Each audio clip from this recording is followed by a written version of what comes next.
You're listening to The Weather Junkies. Oh boy. Large wedge tornado coming up into Tuscaloosa. A winter storm warning is in effect for our area. So we can expect at least another 2 to 4 inches for tonight. Then that snow. The National Weather Service in Huntsville has issued a tornado warning for northwestern Minnesota. 14 to 22 inches of snow! Good Thursday evening to everyone joining us here on the Weather Junkies. It's June 9th, so already our second show here in June. Hard to believe how fast time is flying by. Here in Connecticut, of course, I'm joining the show from Connecticut as always. It doesn't quite feel like summer completely. The humidity has just gone away, and really there's no sign of it to come here in the near future. I'm Tyler Jankowski, joined alongside by Dakota Smith, who is joining us this evening from Colorado. Hey everyone, as always, I'm in Fort Collins, Colorado, and it is a hot one out here. I believe we reached 93 in Fort Collins. We're sitting under that ridge, and we're expected upper 80s, lower 90s for the next few days. So I finally begrudgingly turned on my AC during the day because it just is too hot. I've actually been not using it when it was in the 80s or so because at night it gets really, really cool. But had to turn on the AC. So it's humid out there, Tyler? No, it's not humid. I am loving this weather. We really haven't had any oppressive humidity. About time. A little bit humid over Memorial Day weekend, but now there's just nothing. The air is bone dry, and it looks like it's going to be that way for days to come. And so let's see. Our guest tonight is in the similar area that you are, and yeah, it's a special guest as always, Ryan Breton, a good friend of ours. He graduated from Penn State just this spring with a degree in meteorology. He's been running Atkinson Weather since 2006, and he has over 35,000 likes on that page on Facebook. And right now he's working as a broadcast meteorologist at NH1 News Network. Ryan, how's the weather where you are? Well, first, thanks so much for having me. It's like being with two old friends here tonight, so really appreciate the opportunity to be here. Tyler, one interesting thing about the weather today was it was so windy, and I actually don't remember a June day with sunshine and such consistently strong winds. We had wind gusts consistently in the 30 miles per hour range today in southern New Hampshire where I am. It definitely felt more like a March day with the wind, the days when you have such dry air and the wind, or either a fall day because it was so, at least started a little murky. I was a little concerned, but now the sky is completely clear. But yeah, a lot of wind.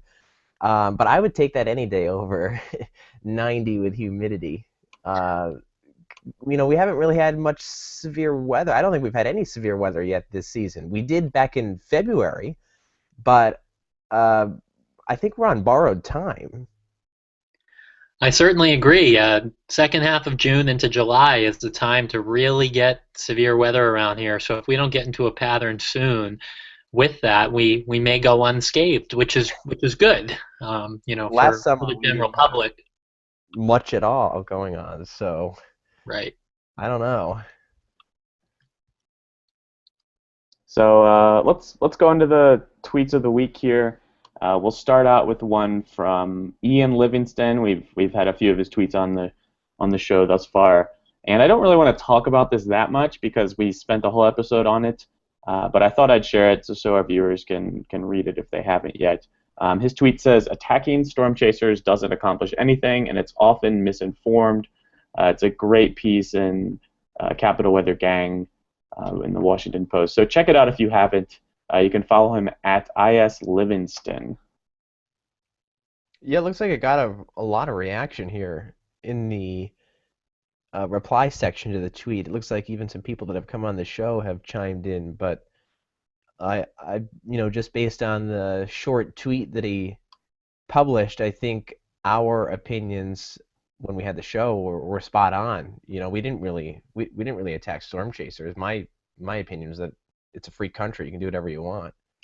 Yeah, I think he was mainly a rebuttal to the Slate article. So I think it did well. I think it was kind of the middle ground, honestly. Some people saw it as pro-chasing or whatever, but I kind of thought it was a pro-chasing but pretty middle ground because he addressed some of the issues that we talked about last week. Any thoughts on that, Ryan? I don't. We might have lost Ryan for a minute there, but we'll move on to the next tweet here from Dan Satterfield. You can follow him at Wild Weather Dan. He's a broadcast Met and degree in meteorology, got a master's degree in earth sciences. And his tweet says, "Forecasts are getting better, but the public is being given lousy forecasts. The consequences could be deadly." And he shared a blog post that he wrote for AGU. I kind of have been toying with this idea on the Whether or Not podcast, and because the last one I did, I talked to 4 or 5 people, and 3 of them got their weather information solely from the Weather Channel app, and all of them were caught off guard by the hail and wind that they weren't expecting. They were expecting thunderstorms, but they had no idea it was going to be that bad. So actually, Ryan, you suggested this tweet this week. So what's your take on this? Right. I think that we're kind of getting into the debate of what is an accurate forecast and what is a good forecast. And is an accurate forecast, even if we hit the number, right on target, is that still a good forecast?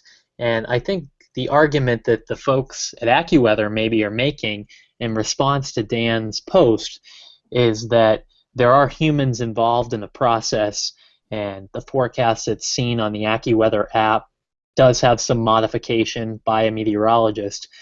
I think that my concern is if a user is only getting their weather information from a weather app and only sees an icon number and probability of precipitation, they're not getting the whole picture. So the public is less informed. And I think that's what Dan maybe is trying to get at by focusing on the idea that these are less accurate. But I think that our discussion in this topic as a field should be, are people getting everything they need out of an app? And I think the answer is no. I absolutely agree. I don't think they are getting what they need. This is such a big issue. Anytime I hear someone conversing with others and they say, "Oh, yeah, well, it's going to rain," or it's going to be dry, and then another person says, "Oh, where'd you hear that?" and they say, "My app." And as the meteorologist, you're kind of cringing, saying, it's either not that simple or probably that's not true either. But I don't know how long that can go on before. I mean, we're smart, right? Aren't we smart enough to realize if things are wrong time and time again that we should look for somewhere else? Right. So in this post here by Dan was, there was a picture of an AccuWeather forecast. We should at least note that they go out to 90 days now instead of 45. It was extended recently. Well, and I didn't even look that far into it because it was really that 45-day forecast that was the news getter. And now 90, you can go out as far as you want. It's the same deal. Right. But I think the big issue with the later forecast that they put out, and other people have said this, is how they present it, the one number and the one icon. Even if there's meteorological input, 3 months away, one number and one icon is not going to cut it. And this brings us back to, I know that you probably don't want to dwell on this topic for too long, but this is something that in the weather enterprise has been discussed for years. The National Academy published the Fair Weather Report way back in the 2000s that said we need to emphasize uncertainty. And we're actually going further away from that if we're giving straight deterministic forecasts beyond 7 or 10 days. One of Dan's lines that stands out the most, perhaps because it's bold, says he wrote, "The popularity of these smartphone apps using mostly automated forecasts has led to a situation where most Americans are getting forecasts that are worse than they received 15 years ago." And I would agree with that. I would agree with that. Right.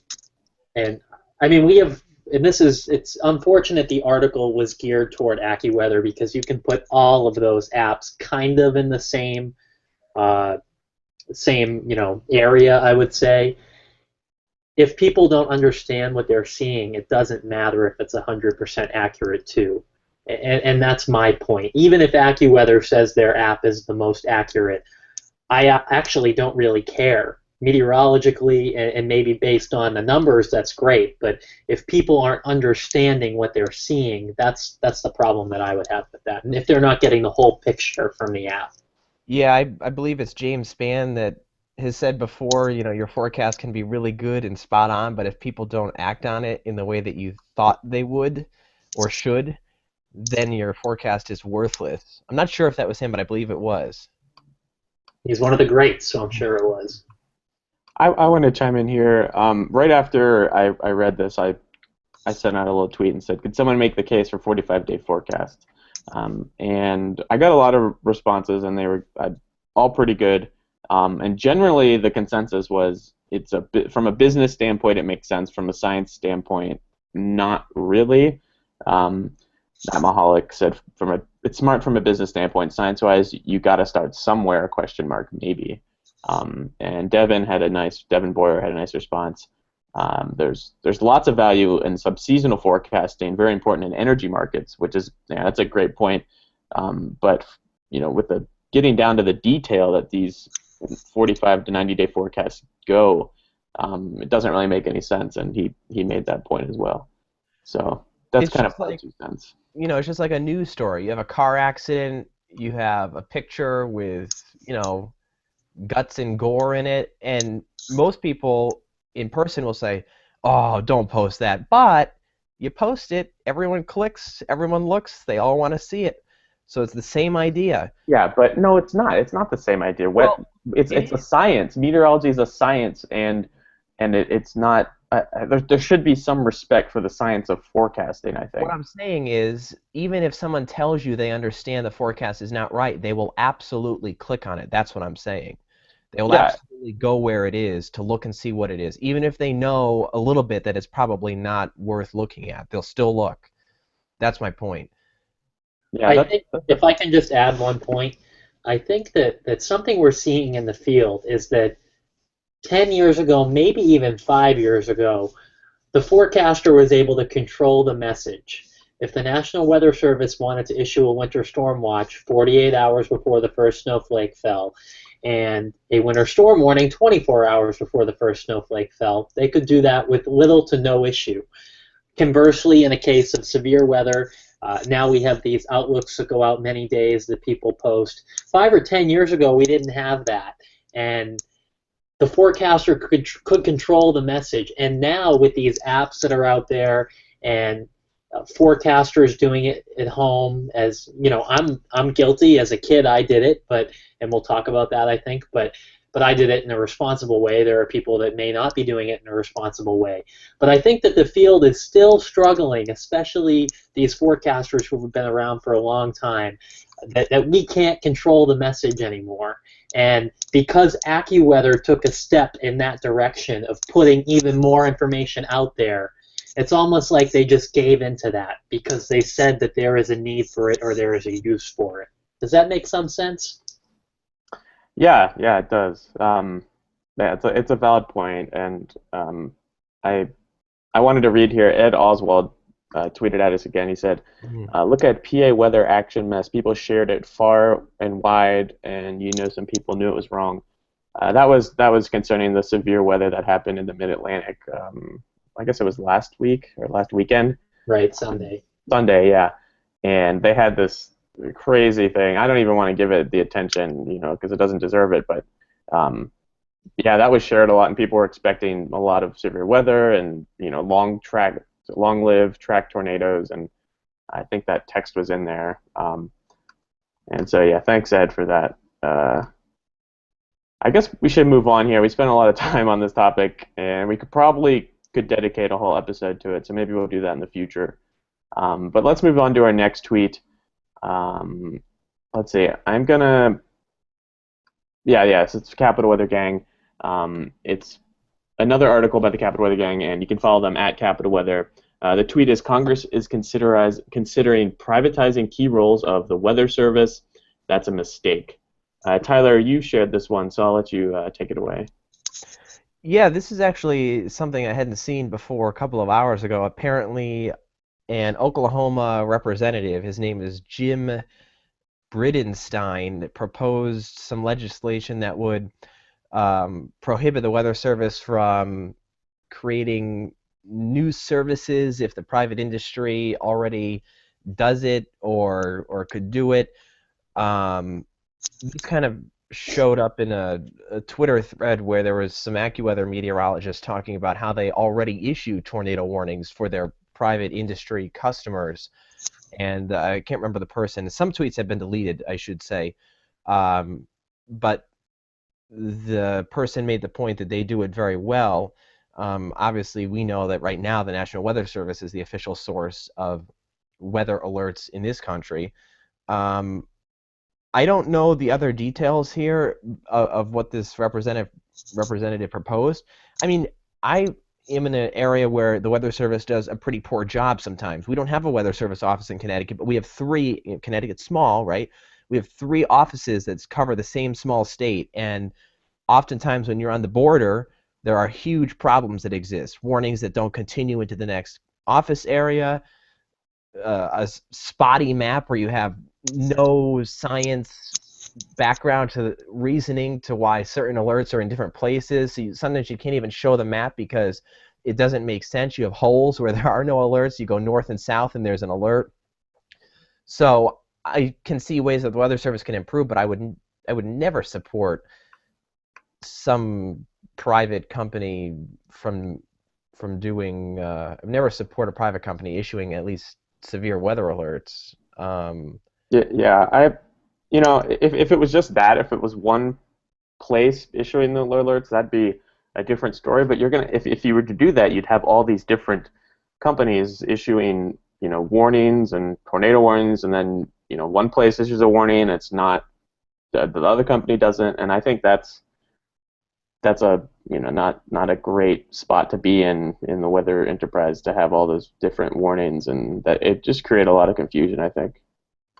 I would agree, and I'll add that I think that what AccuWeather does, they actually do very well. There are private companies that will pay AccuWeather to get advanced warnings on supercells or thunderstorms and whatnot.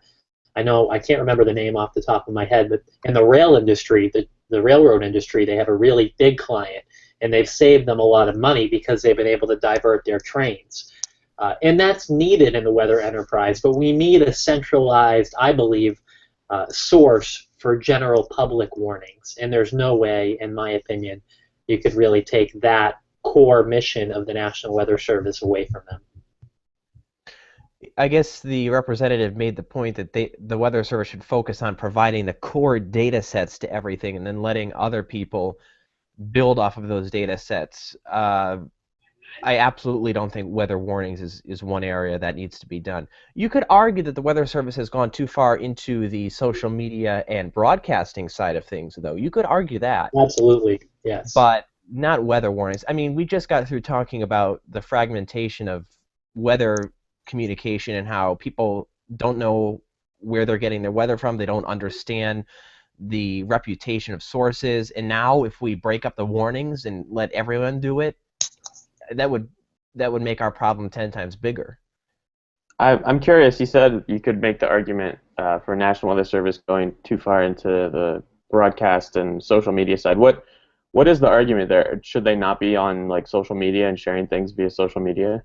Well, if you think back 10 years ago, there was no Twitter account for the National Weather Service, and they were not communicating directly to the forecast consumer in the way that they are nowadays. They probably had a website 10 years ago where you could request a forecast, but I would argue that most people didn't go there to get a forecast. Now, they still have that, but they're making graphics and not here, but I've heard that in some places they do videos and they maybe do live videos, and they're absolutely edging into what we do and expanding their horizons with new technology.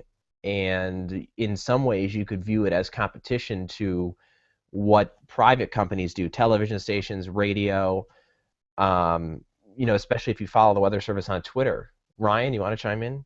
Yeah, I would be much more comfortable with a private company or the private sector of the weather enterprise saying, hey, Weather Service, lay off the social media bit. We have that covered. I would be okay with that kind of a discussion taking place, because even though all of these new tools are out there and you have meteorologists and the Weather Service making fancy graphics for social media and whatnot, they have not upped their staffing. So if they wanted to do that, maybe they should make a commitment to that, and then again, maybe there would be more of a debate in the weather enterprise. But my question is, if you're just dividing up your staff's time even more and making people make graphics and tweet and Facebook and answer questions and all that stuff, are the regular tasks around the office being sacrificed for that social media bit, which gets your office's name out there more? That is a question that could be asked. I'm not saying it needs to be, but it could be. And I think that kind of a discussion would be better than this whole weather warning nonsense, because they do a fantastic job at issuing warnings. Yeah, that's a good point. I didn't think about that, because a lot of times I see the graphics that they share on social media, and a lot of times they're not that great. And I'm assuming it's because they haven't, put the amount of resources that they should have in creating those. I think it varies by office. Norman has great graphics, and I think that Boston kind of took some of those graphics and uses them in winter weather too. So it certainly varies by office. Yeah, I do think, though, I think they should be on social media. I think it's great. The more they can get their message across, the more people they can get their message across to, I think that's good. And I think we have to remember that we're all in this together, in terms of issuing warnings and knowing people are aware of what's going on. Maybe I'm naive, because it is all about money at the end of the day. But I think we have to realize that we're all in this together. Well, I would add to what Ryan's point is, in that we each, in our own categories, need to do the best that we can do. As TV broadcasters, we are at the end of the game. We are communicating the forecast.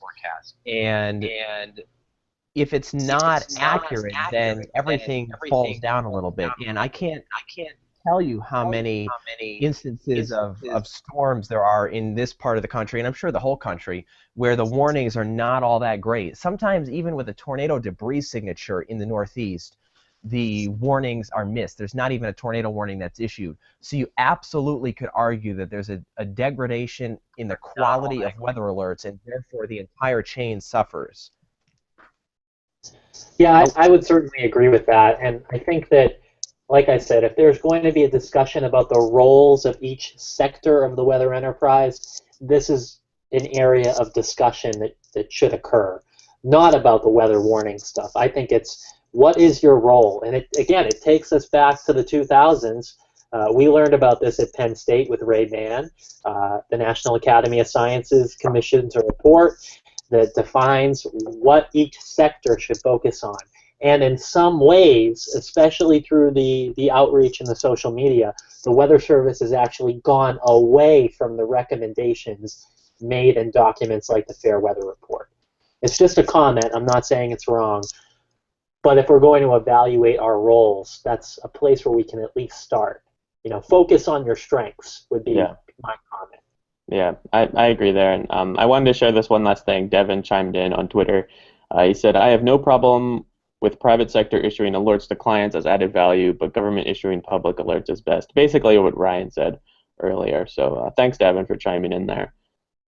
So this was a great discussion, and we're probably going to dedicate an entire episode, although we're almost 30 minutes in here and haven't gotten to the main topic. But let's do that. Let's go on to the main topic. And tonight we wanted to talk about a little bit of a less controversial issue, or not even an issue really, and that's establishing your network and how important that is in the weather community and in your education and then in your career.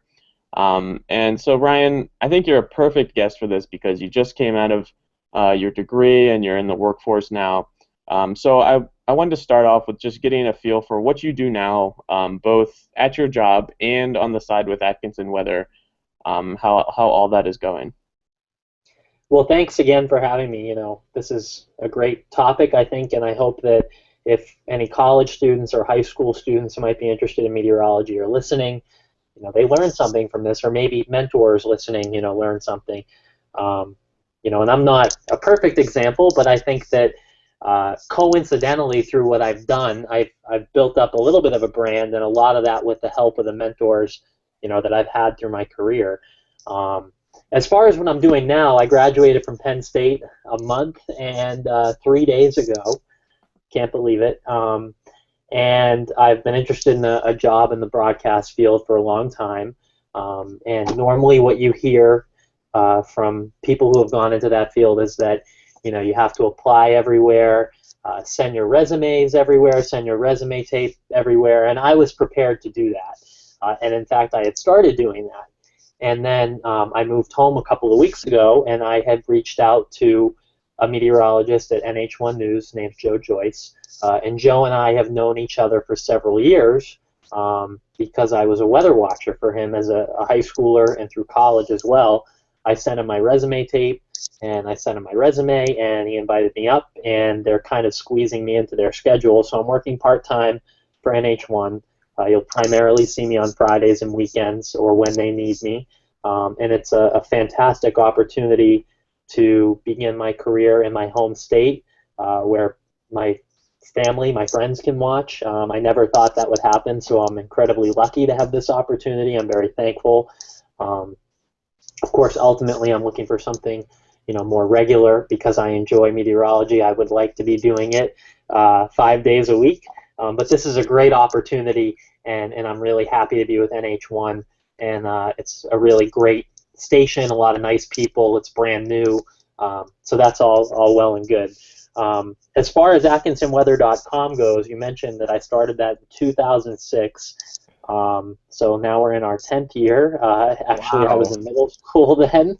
And it's come a long ways. And if you'll allow me just for a minute, I'll kind of explain the background, and I think you'll get a kick out of this because I don't even think the two of you know this story. But I was 9 years old, and growing up in New England, you're able to see everything. I haven't had a landfalling hurricane here in my lifetime, but those do happen here. But thunderstorms, snowstorms, heat, humidity, Arctic outbreaks, you get everything here.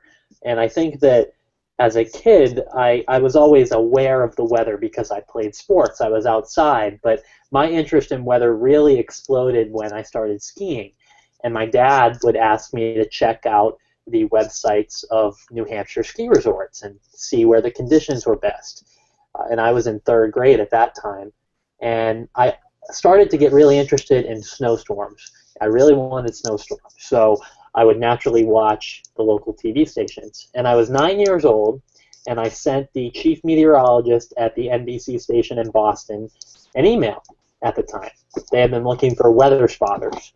And without telling my parents, I'm 9 years old, I emailed the chief meteorologist at the NBC affiliate in Boston and said, "Hello, my name is Ryan Breton from Atkinson, New Hampshire. I would love to be your Atkinson weather spotter."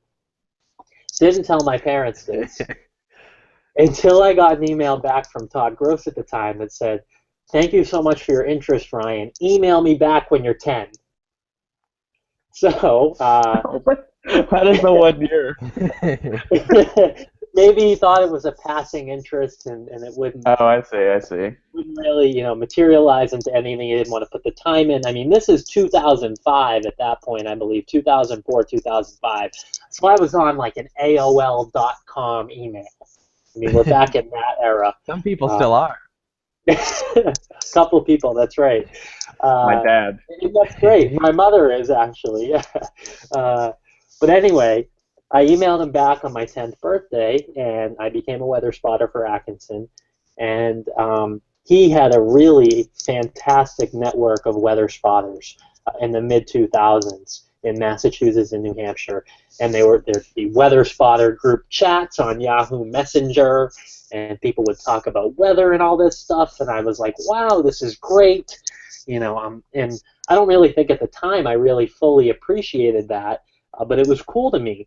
And then I made a website where initially it was like my grandma and my aunt and my uncle that would look at what I was posting. But over time, I gained a lot of credibility in my local area because where I'm situated, I'm kind of in between Manchester, New Hampshire, and Boston.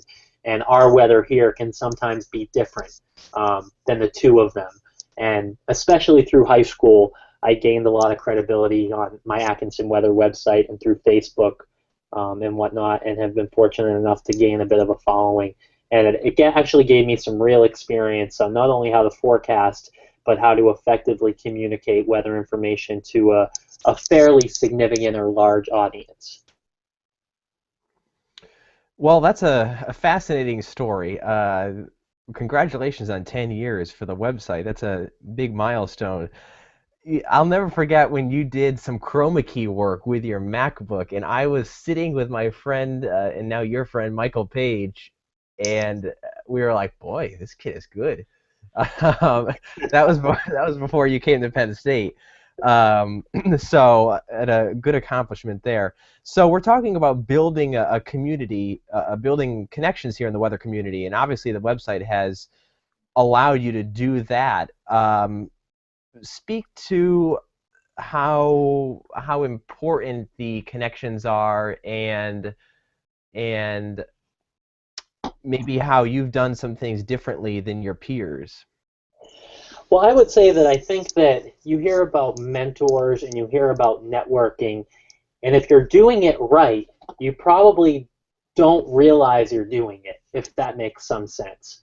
For example, I don't walk into a room at an AMS conference and say, I'm going to network today. That's never been my mindset, and that very well could be because of my personality. I'm an outgoing person as it is, and I'm comfortable with speaking with other people, and I enjoy that, and I get my energy from being with other people. So that could very much just be the way that I am. But I think that it's so important to, and I haven't done everything perfectly, and I don't want to make it seem like I've done everything perfectly, because I've learned from mistakes I've made and interactions I've had, just like anybody has. But I would say that I have different areas of contacts that I've made, and my local contacts actually led me to get an internship. So I mentioned I started as a weather spotter for one of the Boston stations when I was in elementary school, 5th grade. Then I became a weather spotter for all of the Boston stations. So through high school, I was regularly in contact with meteorologists at all of the different stations. And at the time, I don't really think I understood that was networking. It was just something that I did because I enjoyed it. I would send them observations and pictures and whatnot. And then, especially in my middle school years, a meteorologist at New England Cable News, Matt Noyce, was a very influential mentor to me, and kind of led me in a good direction in terms of forecasting and being responsible and whatnot. And he invited me down to the station. He came to my school and spoke. And Matt and I were quite close for a number of years. And he led me in a great direction, especially when talking about college. He went to Cornell. I was interested in Penn State, but also maybe a little bit interested in Cornell. So my contacts in high school allowed me to kind of go in a direction I wanted to go in for college. And he also gave me some really good advice in terms of the academic program in a meteorology program, because mathematics is not my strength, and it wasn't his strength. And knowing that he had struggled with math and I was struggling with math, even in college, I remember these conversations I had with him that, just hang in there, we've all been there, you'll be fine, and try again. If you fall down, get back up. So I think that was one really early on example of a mentor and building a network. Another one would be I landed an internship at WCVB in Boston after my junior year at Penn State, or I'm sorry, after my sophomore year and my junior year at Penn State. And I really got that through a connection I had made with Harvey Leonard, who was a fantastic mentor to many meteorologists. Whether they've encountered him or not, he's somebody that a lot of people look up to. He's an incredible meteorologist and even better person. And I learned a lot from him, not only about how to forecast the weather, but how to treat other people and how to conduct yourself in the professional world and whatnot. So those are mentors on my side of the field that I met through my own. I also would say that one quick thing here, if you're going to a conference like the AMS or NWA and you're a student, there are so many opportunities to meet great people in our field there. People like Maureen McCann, Eric Pitlack, Cheryl Nelson are all people, and Bernadette Woods, all people that I've met at these conferences. And it may not necessarily be in the middle of the meeting. It may be after, at the happy hour or the cocktail hour, and you go up to them and you chat. And I'm quite close with all of those now, and I consider them all, great role models and mentors to me. Is that a good summary? Yeah, I like that. And I want to go back to something you said earlier. You mentioned that when you're networking, the good people who are networking don't notice it. And I think you're absolutely right. And at first, my first AMS conference, I don't think that's what I thought. I thought it was like, oh my gosh, I'm in this room with all these important people and people that know more than me, and I want to meet them all. And I think at first I was like, I do need to network with these people. I need to talk with them and I don't know, show them that I am a good person and that I can talk to them and it's fun. But now it is so natural at conferences and other places where it is kind of just a groove you get into, a rhythm. So I wanted to see from your perspective, at your first AMS, or unless you went to NWA first, at your first conference, do you remember kind of your experience and how you got into that groove of networking? Well, I would say at the first AMS, I went to Atlanta in 2013 was my first big meeting. And it was intense the first day and overwhelming. And the first day I was kind of shy and didn't really approach too many people. But the second night, we were actually at one of the sponsored evening events at AMS. And this is a great story, and it actually kind of goes back to building your brand a little bit. As I mentioned, I had created that whole website. I had a Twitter account and whatnot, so I put myself out there, and just kind of naturally I gained a following. And I was in one of these receptions, and Maureen McCann was in the room, and I thought it was her, but I had never met her in person. And she came up to me and she said, "Ryan, that's you, isn't it?" And I said, "Maureen, that's you." We had already interacted a little bit on Twitter before. So that kind of broke the ice for me, I would say. That was really my first interaction with a professional at a conference and that kind of an atmosphere. And she was great, and she was so approachable, and we still keep in touch today. And she was just a really good example of what AMS should be like to students. And now she's actually pretty high up in the AMS, on the board for AMS.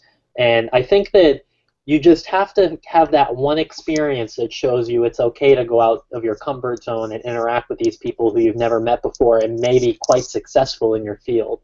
And Maureen kind of showed me that, that's why you're here, take advantage. And I'm thankful for that, because I think that after that moment, I realized it's completely okay to go up to these people, during these evening events and even during the conference too. And at the time, I think I was only like 19 years old. So fairly early on, I learned that, networking isn't, okay, I'm going to network. It's let's have a natural conversation, if that makes sense. Yeah. A number of people would say you've posted controversial tweets in the past, whether they be political or weather in nature. How do you make sure that you're not damaging your reputation? It's a good question. I would say that when I was in college, and certainly the early part of college, I would post sports tweets, political tweets. I didn't really have a difference between a professional Twitter account and a personal Twitter account 3 or 4 years ago. As an 18 or 19-year-old.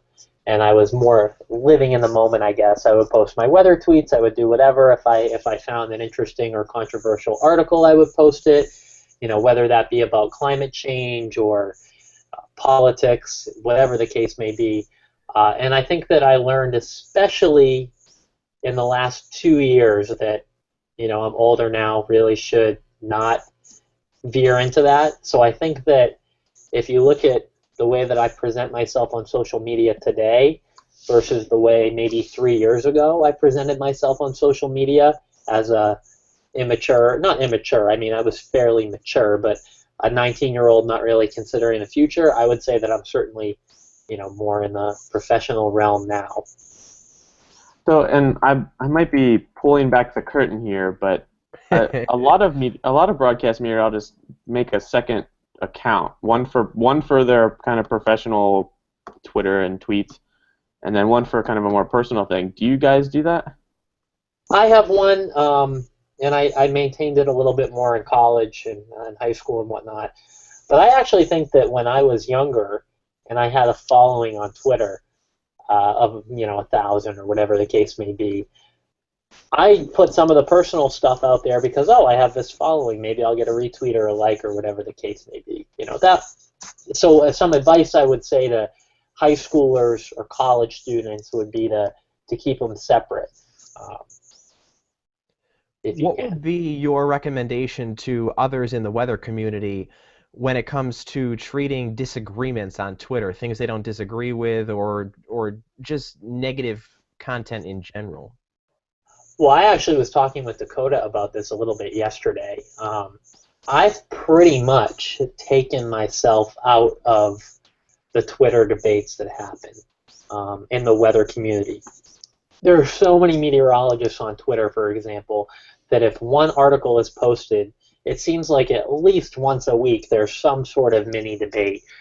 And I've, for the most part, taken myself out of that just because it's kind of energy I don't want to spend on worrying about, honestly, it's just me. What's my opinion mean to somebody who posted an article about X, Y, or Z, or something like that? So I can understand why people will go back and forth on Twitter, but I think that I've found myself getting less and less involved in the day-to-day weather community debates that happen. And actually, one example, I'll bring this up really quickly, where I think I can cross the line on occasion is I care so much about the value of the forecast. So in the wintertime, when a broadcast meteorologist shares on the air a 6-day snowfall forecast from the European model at 100-kilometer resolution in their WSI system that frankly is a piece of crap, I've called them out before because the odds of 12 inches of snow falling in Boston 6 days from now, I don't care if you give all the sort of, disclaimers and whatnot, it's not going to happen. And if it does, more power to you. But I think that I realize that I should no longer worry about what others are saying and just focus on doing the best job that I can do. And I think that one mistake I made was calling out a local meteorologist after I think he worked, a long shift and he was frustrated and, maybe there was a management involved that wanted them to show that on TV, but I was very much against it because I cared so much about the quality of the forecast and the quality, like I mentioned earlier, controlling the message. Why are we putting this out there if we don't know if it will happen? I think that I've stepped back from that, and I learned from that experience that I should just focus on myself and not what others are doing. So I've kind of trended in the opposite direction of you. I used to be kind of a lurker, and I only commented every now and then, but now I find myself in these long Twitter threads, and generally it's not a nasty back and forth. It's more of a because the people I'm interacting with are very rational and very calm about it. And the reason I've upped it, and it's not, I haven't consciously made this decision. You're lonely out there. Yeah, nice one. The reason I've upped it, kind of in a natural sense, is it helps me figure out my standpoint. Because when I bounce things off of people and then hear their opinion, it adds to how I view something, and that's not necessarily important for other people to hear about and know, but it's helpful for me to kind of figure out where I stand and get a better kind of overall picture of what's going on. So I don't really do it for the disagreement. Sometimes I call people out every now and then, but I don't do that as much. More just a conversation, a helpful conversation. Yeah, I don't feel the need either to get involved in these Twitter wars. There are other things to do in life, and a saying I really like is it's better to be a fool than to open your mouth and remove all doubt that you're a fool. As it regards any sort of topic. So that's the other thing about Twitter, and you kind of touched on that, Dakota. Once you put it out there, that's your opinion. I think some things are better suited for the bar, like after an AMS meeting. Yeah. Yeah, and I would agree with that too. I think that it's so tough if you're an opinion. I'm an opinionated person, and it's normally because I care about either the person or the outlet they represent or the area they're forecasting for that I would even get involved in something. I think that it's just some things are better left unsaid on Twitter, at least in a situation where you're going to be a broadcast meteorologist. I think that in some ways Dakota has the luxury because you're a researcher, you're in academia, you're you're not looking for a job on TV, so you can openly criticize the guy from Slate or a meteorologist at a TV station and not worry necessarily about not getting a job with them. Yeah, you're right. And that's something, if you judge me off of arguments that I had, or not necessarily arguments, but debates and commentary that I've had, good discussion with meteorologists on Twitter, you might think, hey, that guy's a jerk, or he thinks he's all that. When in reality, I think if you know me, it's just that I'm passionate and that I care a lot about the field, and I care about the people in the field, and I care about what the user, the general public, sees. So for me, it's just better to remove myself from that, because then I remove any chance of being misunderstood, I would say. Yeah. Well, one thing I want to, I don't know how I could do this, but I want to find an example, and they're probably few and far between, but I want to find an example of a conversation that happened on Twitter and a really good idea coming out of it, and then something actually happening because of that idea. I'm sure it's happened before, because I've seen some researchers to talk on Twitter, and whether it's about data or about coding, and sometimes there might be kind of a disagreement, but I think in the end of the day, sometimes there's a nice, idea that comes out of it. So I'd be curious to see how often that happens. One example I think that could be is those SPC maps that were drawn up by, is it Patrick Marsh, I think? Yeah. I think he only started those, maybe just as a hobby, and then people saw them spread, and there was some people were against them because the private sector should make the pretty graphics, but I think they're great, and I think that could be one example where something positive came out of a Twitter debate, that those are now out there for everybody to use. What are your opinions on deleting tweets? I think that I delete tweets if I think that I feel like they should be deleted. Let's ask Hillary Clinton. She tweeted today that about deleting. When the Weather Junkies gets political. She talked about a whole account. What's that? I said she talked about a whole account. Yeah, I delete a few things, but really you have to do it with the understanding that it's not really going away. Someone could have taken a screenshot of it. Oh, absolutely. Correct. There's no question about it. Yeah, I do it rarely. I hope not many people have screenshots of my tweets, good or bad. It's a little scary, but you make a valid point. Yeah, I only do it when I think what I said was objectively wrong, and then I don't know, I wasn't fair to someone or something like that. You don't want to keep getting retweets. Yeah, kind of like that, actually. I've never seen someone take a screenshot of something I deleted, so I'm waiting for that day. That'll be a milestone. Yeah, same here. Do you think that as broadcasters we need to be completely objective in our not only tweets but also liking or favoriting of social media content online? As broadcast meteorologists, is that your question, or as Yes, broadcasters in general? as broadcast meteorologists. I think that it's probably smart to be as impartial as you can be, but I don't know that it's a necessary requirement in terms of news stories or whatever the case may be. I've certainly found myself, becoming much more impartial and not, people don't need to know my opinion on something. Do they really care? Probably not. So you can You sneak in a know, like here and there.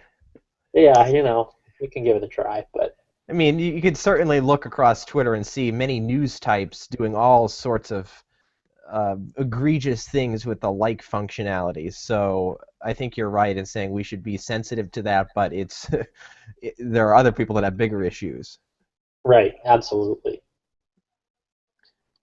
So I want to bring this back to establishing a network and mentors and whether have you kind of had a significant mentor throughout your high school, maybe college, and now in your career that's helped you along the way?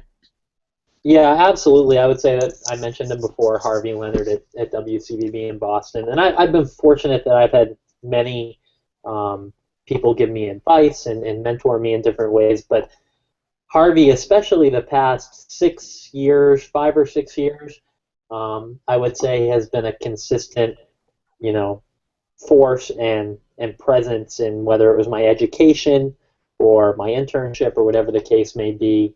I actually visited him after my freshman year in college and went to tour the station and met him, and then I got involved with an internship there after my sophomore year, and then I was fortunate enough for him to bring me back a second summer, which doesn't happen all that often.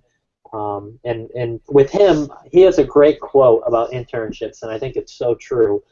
It's a two-way street. I felt like I was teaching him close to as much as he was teaching me at times. I learned so much from him, and I don't want to diminish that fact, but he made me feel like I was the most important person in the room every time I was in the room with him. And whether it was social media or graphics or new websites for weather information, during the 2 years I was with him, I learned a lot from him, and he tells me he learned a lot from me and that he learned a lot from all of his interns. And I think if you're looking for an internship, you should find one that's a two-way street. And I sincerely hope that everybody has as great of an opportunity as I did. Of course, it was great to be in Boston and all that, but to have somebody who was, in every sense of the word, a mentor, was great. And he's somebody that I can still text or call anytime, and when we're in touch frequently. And in the whole job process, I could spend an hour on the phone with him and talk things over. So, in every sense of the word, he's been my mentor. That is absolutely some great advice. I've had a similar experience, as you know, here in Connecticut with Brad Fields. So that brings me to my next question. What is your advice to those looking for an internship of this quality, the one we're talking about, the quality we're talking about? You have to really put yourself out there, and be consistent and give it your all. Act like you really want the job, and you want to be there not only to learn but to help. You have to want to offer something, and I think that both of us offered our graphics talent, certainly, and kind of served as weather producers in our particular internships, which was great, really contributing to the two-way street. It's not like you're working for them, you're working with them. And if you can make a commitment to work with whoever you're going to have your internship with, and you're not just working for them, I can guarantee you will get so much more out of that. And I commuted 50 minutes or more every day for the last 2 summers, and it was fun. It was not work to me because I got so much out of it, and I also felt like I was offering a lot, and they loved what I was offering. So my advice would be you really need to put yourself out there, be consistent, make connections early on. I can guarantee you that if I hadn't reached out to Harvey, early in my academic career, that I probably wouldn't have landed 2 internships there. And I've actually given that advice to people at Penn State if they haven't heard back from somebody regarding an internship. I remind them that person's busy. They have a job to do. Send them another email or give them another call. For example, we weren't sure if at the corporate level I would be allowed to have a second internship there. We were lucky enough we were able to work it out. But I was actually on vacation in Florida last March, and I had to leave my friends and for an hour and a half be on the phone back and forth trying to make sure we could make this happen. You have to have a commitment and you have to really want it. And if you really want it, you'll probably get a lot out of it. Be consistent and put yourself out there, Ryan. I think that's great advice. And thanks so much for joining us tonight. Really, really fun episode. I think it might be the most fun I've had on an episode thus far. So thanks again for taking some time to talk with us.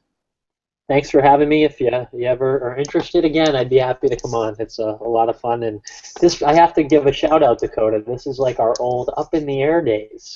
Oh my gosh, I almost forgot. Yeah, you're right. I guess so. This would be the second time we've appeared on a some sort of broadcast platform. Right. Yeah, that's pretty cool.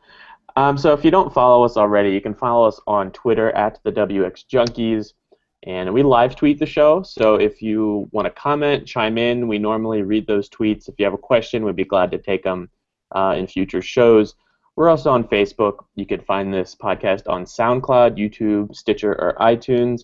And please go ahead and give us a rating or a review. It'd be great to hear from you. And I want to take some time here. We had a comment, I guess last week, that we've had a lot of Penn Staters on the show, and that's absolutely true. I'm not going to deny that. And it's generally because that's the people that we're connected to. That's kind of our network. A lot of them are Penn State people.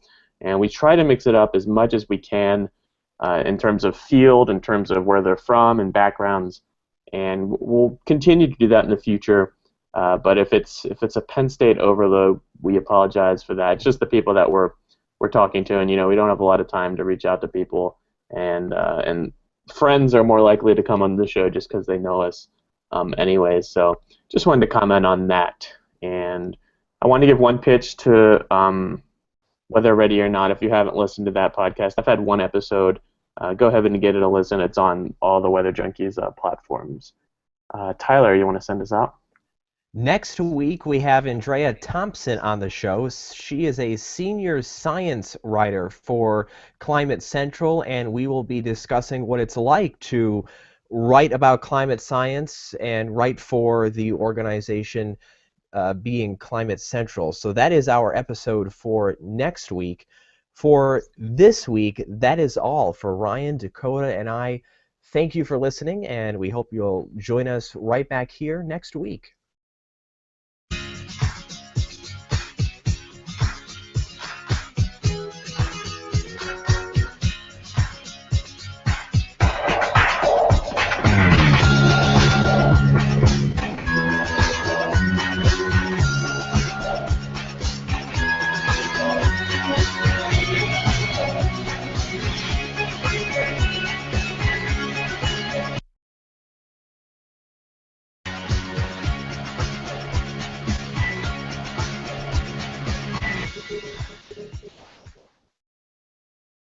Cow. I gotta go, Julia. We got cows.